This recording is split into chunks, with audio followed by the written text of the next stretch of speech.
බැරි වෙච්ච ඒවා ගැන වද වෙවි ඉන්න එපා. ඒවා හදන්න කරන්න පුළුවන් උපරිම එක. අනවශ්‍ය විදියට හිතන්න යන්න එපා. කරන්න බැරි වෙච්ච ඒවා හිතන්න යන්න එපා. බැරි වෙයිද කියලා හිතන්න යන්න එපා. පුළුවන් වෙයිද කියලා හිතන්න යන්න එපා.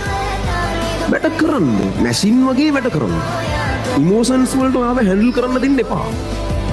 තරහ යනමැති තරහ ගන්න එපා. ඒක නවත්තන්න පුළුවන් අපිට.